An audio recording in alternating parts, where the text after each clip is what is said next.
In early spring, demolition of the damaged portions of Subhouse 2 began. This included removal of the entire second story and the first story underneath it, which was supporting it but which was corroded, as well as other unstable first-story walls. This gave me a heart attack.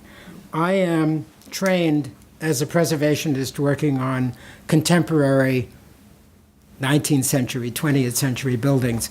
And the emphasis is always to save as much original fabric as you possibly can. That's not what's important to the tribe. The materials are important, but it's the memory that is inherent in those materials that means something to them. So when they took this building down, in many cases, they saved the old adobes. Where they couldn't, they crumbled back into dust, but they reused that dust to make the new adobes. They saved the vigas, the big structural members that were not rotted, and the littler poles, the latillas that are underneath them, for reuse in the building. But the actual building itself didn't matter.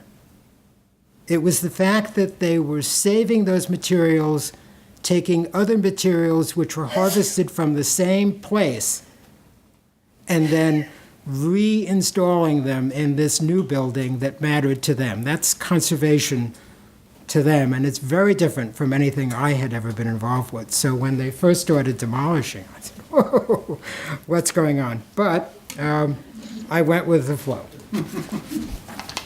The reconstruction of the building began with new foundations of cobblestone and mud. And here again, there was a slight break from tradition in that wood formwork, rather than the traditional trench, was incorporated to make the foundations more uniform and stable. Louis Zamora, who really oversaw this project, is a really smart man. And he's a very practical man. So when it came to digging a trench and throwing rocks in it and knowing that they were going to spread, he said, no, let's not do that. Let's put in plywood formwork. We'll throw the rocks in the mud inside of that, let it set. Then we'll take the formwork out, won't be there anymore. We'll put the earth back, and that will be a more stable foundation. And there were a couple of other instances where he wanted to use a more modern technology that made perfect sense to me, while retaining all of the old materials and methodology as I described.